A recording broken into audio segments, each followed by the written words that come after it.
안녕하세요. 17년째 랩터스 팬 외길 인생의 로이스터입니다. 이번 시간에는 크리스 부시에이의 이야기를 하면서 지난 랩터스의 경기였던 세크라멘토 킹스전을 리뷰하고 올랜도 매직전을 프리뷰하는 시간으로 구성을 해보았습니다. 크리스 부시에이는 이제 1993년 1월 11일생이고 2m 11cm에 91kg입니다.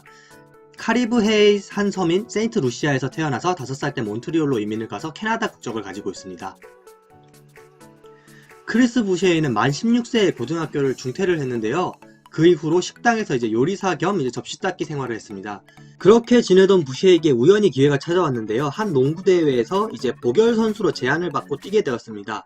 그 전까지 학교에서 농구해 본 적은 이제 애들이랑 픽업 농구 외에는 없었던 부시에이가 이 대회에서 맹활약을 하면서 본인의 재능을 발견하게 되고 그 후 그만두었던 학업도 다시 병행하면서 이제 농구를 시작하게 됩니다. 늦가기 대학생으로 이제 대학을 3군데나 옮겨 다녔는데요. 처음에는 이제 뉴멕시코 주니어 칼리지를 다니다가 노스웨스트 칼리지로 학교를 전학가고 그 다음으로 이제 오레곤 주립대에 편입을 하면서 본격적으로 NCAA 농구에 발을 들이게 됩니다. 이때 나이가 만 24세로 다른 선수들 같으면 이제 졸업을 하고 드래프트를 나왔을 나이에 이제 부시에이는 데뷔를 하게 됩니다. 그렇지만 이제 부시에이는 늦은 나이임에도 불구하고 2.9블락을 기록하는 등 재능을 발휘하는데 아쉽게도 졸업반에는 부상으로 인해서 12경기밖에 소화하지 못했습니다. 2017년 드래프트에 나왔지만 부상 경력 때문에 이제 낙방을 하고 지금 골든스테이트 워리어스의 G리그 팀인 산타크루스 워리어즈와 2년 G리그 계약을 맺습니다. 그 G리그 계약 중에 운 좋게 NBA도 몇 번 뛸 수 있게 되었는데요. 그때가 이제 2018년 케빈 듀란트가 이제 백투백 파이널 챔피언이 되는 그때였습니다. 2018년 이제 골든스테이트 워리어스의 산하팀 산타크루스 워리어즈와의 G리그 계약이 끝나고 이제 방출되었습니다. 그 후 이제 크리스 부시에이는 랩터스 대 G리그 팀인 랩터스 905와 계약을 하게 되면서 고향으로 돌아오게 됩니다. 이때부터 이제 부시에이의 기량이 본격적으로 발전하게 됩니다. 2019년 랩터스 905에서 크리스 부시에이는 G리그 MVP, G리그 수비왕, G리그 올팀에 선정되는 등 뛰어난 활약을 보였습니다. 부시에이에게 이제 2020년 시즌은 엄청난 기회의 해였는데요. 랩터스 내부적으로 이제 기존 빅맨들이 이탈을 했고 이제 이적생들이 기대 이하의 활약을 보이면서 부시에이에게 빨리 기회가 찾아왔습니다. 부시에이는 이렇게 받은 기회에 놀라운 퍼포먼스로 보답을 했습니다. 현재 크리스 부시에이는 리그 전체에서 블락 4위를 기록하는 등 뛰어난 활약을 보이고 있습니다. 부시에이는 하지만 지난 마이애미와의 경기를 기점으로 점점 이제 득점, 리바운드, 블락 모든 스탯에서 하락을 보이고 있는데요. 이는 다른 팀들이 이제 크리스 부시에이를 좀 집중하게 되면서 어느 정도 공략법이 나와서 그렇게 성장통을 겪고 있다고 생각합니다. 크리스 부시에이의 장점으로는 첫 번째로는 물론 뛰어난 신체 조건이라고 볼 수 있겠습니다. 2m 6cm의 키에 2m 24cm의 윙스팬을 갖고 있습니다. 그리고 센터 중에서는 가장 빠른 스피드를 가지고 있는 선수 중에 하나입니다. 그리고 리그 탑 수준의 블락 능력을 가지고 있는데 단순히 운동 능력에 의존한 블락이 아니라 수비를 읽는 눈이 굉장히 뛰어나서 코너 3점 오픈맨 같은 경우도 본인이 빠르게 쫓아가서 블락을 하는 경우도 종종 있었습니다. 그리고 뛰어난 3점 능력을 가지고 있기 때문에 상대편 센터를 바깥으로 끌어내는 역할도 잘 하고 있습니다.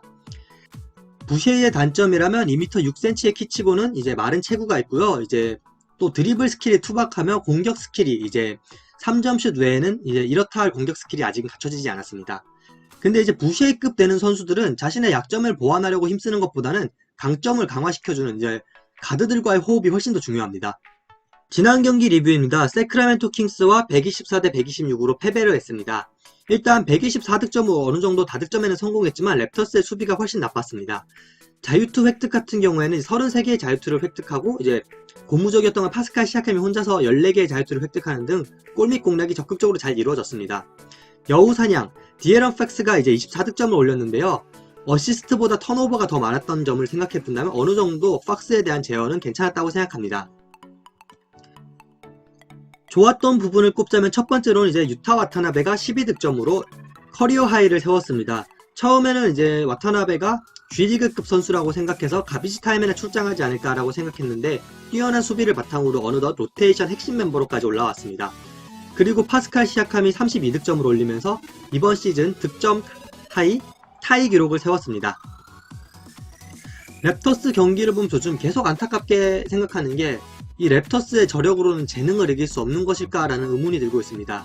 제가 여기서 말하는 재능은 리그 입성 전까지의 커리어, 그리고 드래프트 픽을 이야기하는 개념인데요. 현재 랩터스 로스터 중에서 11명이 G리그 경험이 있고 7명의 선수는 아예 드래프트 되지도 못했던 선수입니다. 따라서 이제 랩터스가 이런 원석의 선수를 잘 키워내는데 일가견이 있었지만 이제는 이런 일가견 있는 육성 시스템도 한계를 보이지 않나 이런 느낌이 들고요. 지금 랩터스에 잘 나가는 선수들 시아캄, 오지 아누노비, 노먼 파웰, 그리고 프레드 밴블리 이런 선수들도 드래프트 순번이 낮거나 드래프트 되지 않은 경우입니다. 이가 없으면 잇몸이라고 하는데 지금은 이제 잇몸 수리를 해야 될 그럴 지경에 왔습니다. 다음 경기 프리뷰입니다. 올랜도 매직과의 경기이고요. 승리를 가리킬 포인트 3가지 뽑아봤습니다. 테렌스 로스를 다시 만납니다. 랩터스맨 중에 하나였던 테렌스 로스는 이제 올랜도로 이적하고 폭발력 있는 식스맨으로 활약하고 있는데요. 로스가 한번 터지는 날에는 이제 30득 정도 꼽아놓을 수 있는 선수이기 때문에 로스가 터지지 않도록 잘 막아야 될 것 같습니다. 그리고 두 번째 키포인트는 니콜라 부셰비치입니다. 지금은 이제 떠오르는 빅맨들에 비해서 약간 밀리는 감은 있지만 올스타 출신의 빅맨으로 빅맨진이 약한 랩터스로는 언제나 경계의 대상입니다. 마지막으로 정신력 싸움입니다. 랩터스와 매직 둘 다 5할 승률이 안 되는 상황이고 이렇기 때문에 한 경기라도 밀리면 진짜 플레이오프는 끝이라는 생각으로 이를 악물고 경기에 임해야 될 것 같습니다. 예, 우리가 우승했었죠. 근데 이제는 다른 팀이라고 생각하고 아예 좀 마음을 많이 비워야 될 것 같습니다. 이게 뭐 랩터스가 싫어서 그런 게 아니라 이게 어쩔 수 없는 그냥 달도 차면 저문다 그러잖아요. 마음을 비워야겠습니다. 이번에는. 제가 이번에 준비한 자료는 여기까지고요. 궁금하신 점이 있다면 댓글로 남겨주시면 제가 빠르게 답변을 드릴 수 있도록 하겠습니다. 좋아요와 구독에도 언제나 감사드립니다.